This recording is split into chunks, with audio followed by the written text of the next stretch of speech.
Up next, we present this country's oldest prize for children's literature, established more than 60 years ago, supported by the Metcalf Foundation. To present the Vicki Metcalf Award for Literature for Young People, please welcome Martha Jocelyn.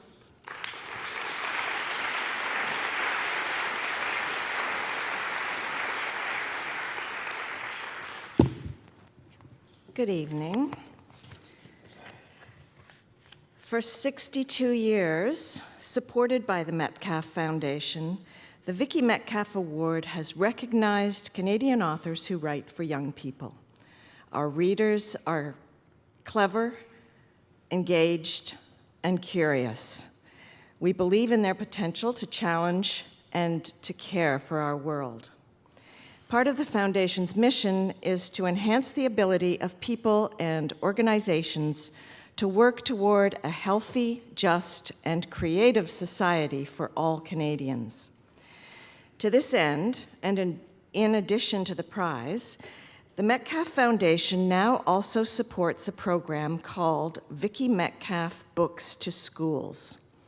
The Writers' Trust sends books by award winners and Indigenous authors to 250 schools across Canada. Look at that.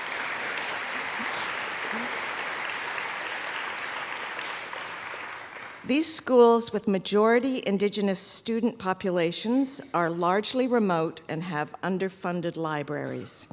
Through this project, books have reached all 13 provinces and territories, from Happy Valley, Goose Bay, Newfoundland and Labrador, to Bella Bella, British Columbia, to Resolute, Nunavut. I'm delighted to announce that the Metcalf Foundation's support for this project and for the award has increased this year. In recognition of their exceptional body of work in children's literature, the winner of the Vicki Metcalf Award is now annually given $40,000.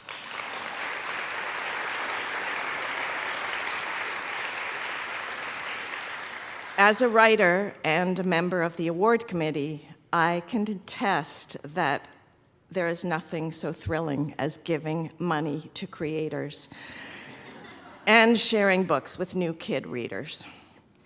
The winner is selected annually by a 3-member independent judging panel who understand the specific literary merit of this genre. On behalf of the Writers' Trust, I would like to extend our thanks to the jurors, Peter Ho, Susan Perrin, and Rebecca Thomas.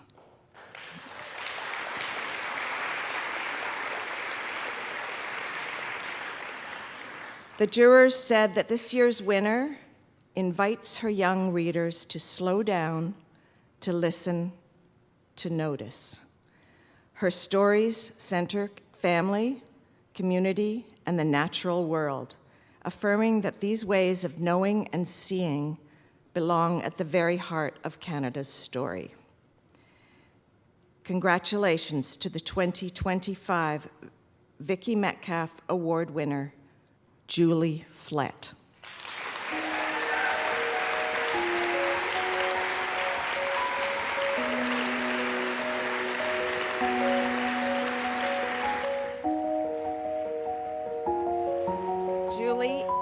Julie is not able to join us in Toronto this evening, so please welcome Laurie Martella, co-owner of the Hornblower Group, to accept the award on Julie's behalf.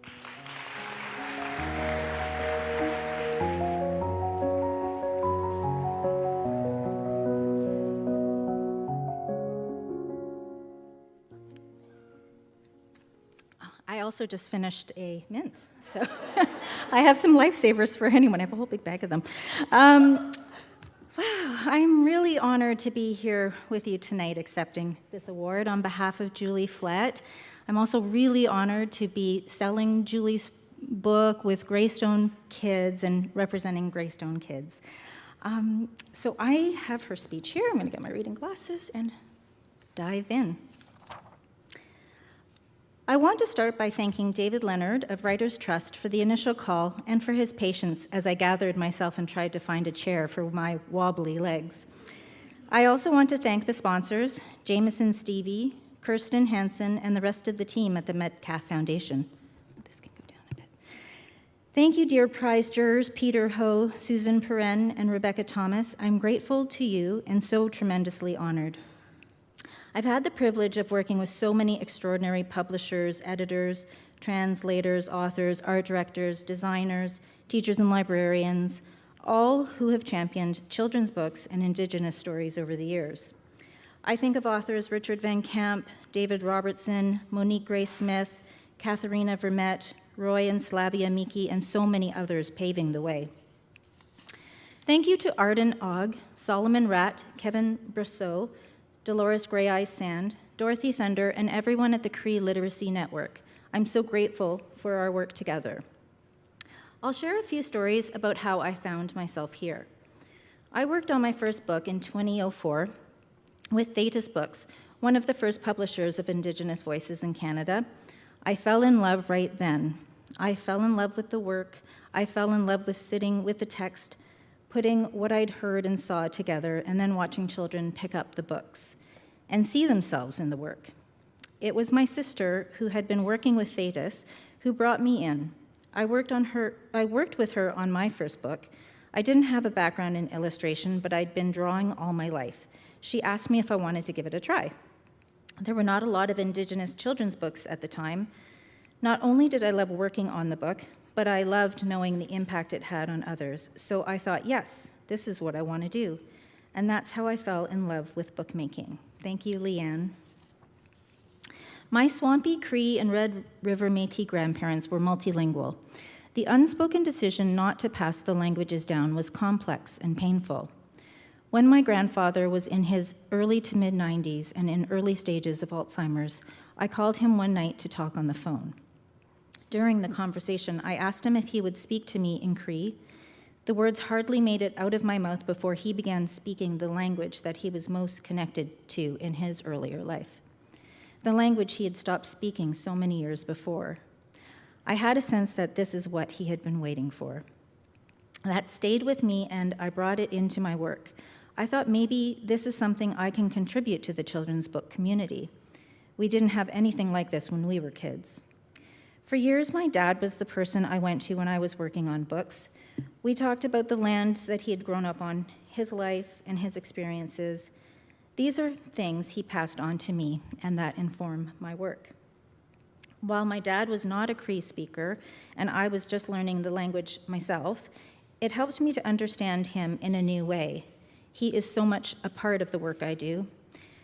A few years after he passed, I dreamt that he sent hundreds of hummingbirds to me to tell a story, to tell our stories. Thank you, Dad. I was lucky to be raised surrounded by artists and makers of all ages, including my parents, who were artists in their own rights. My mom was a textile artist who had a weaving shop in my early childhood. This is where I developed a love for patterns, dyes, and materials. I wish she could see all of the projects that I had the privilege to work on. She is in them. Thank you, Mom. My sons and nieces are also a part of the work that I do. With their tenderness, humor, and hearts, from early on, my son has always participated in my work. He'd poke his head into my workspace and say something like, "Hey, Mom, that drawing is missing a deer," and I'd notice that, yes, that was indeed the missing character. Since my father passed away, my son is the person that I go to. He has taken on the role. We collaborate a lot. Thank you to my son and to my nieces. As I was developing my illustrations, I found that I always start book projects with landscape. It informs the overall feel of the book. Drawing a landscape is like drawing a poem. The more it went along, the more the landscape informed the story. Having the support of my dear agent, Stephen Malk, and of Greystone Kids, Rob Sanders, Jennifer Gauthier, and Laura Lemuel, who approached me mid-career, changed the trajectory of my work. It's the kind of support that helps you get out of your own way, and so that the work can come through. I remember working on the story Birdsong with them. It was supposed to be a wordless picture book. Halfway through the process, words came to me, and they came in strong. I wrote to my editor, Callie George, and told her about this new situation. There are words that go with my wordless picture book.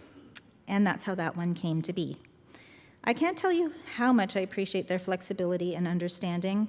They've been so encouraging and supportive of Indigenous storytelling in a way that profoundly respects new approaches and worldviews.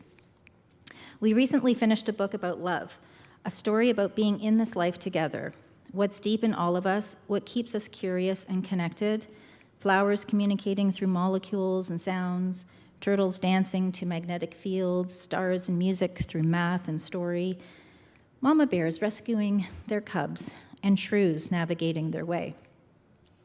I think of Cree author, educator, and astronomer Wilfred Buck, who says of the youth that he works with, their ancestors were philosophers. They're not being told that. And Solomon Ratt of the Cree Literacy Network, whose work breathes life back into the Cree language. I'm so grateful to everyone involved in increasing this awareness and to be a part of it myself. I'm so thankful to all the authors, artists, publishers doing the work. To everyone who came before us, we write and draw and advocate for children, and I couldn't be more grateful. Nanaskimo and Gichi Miigwech.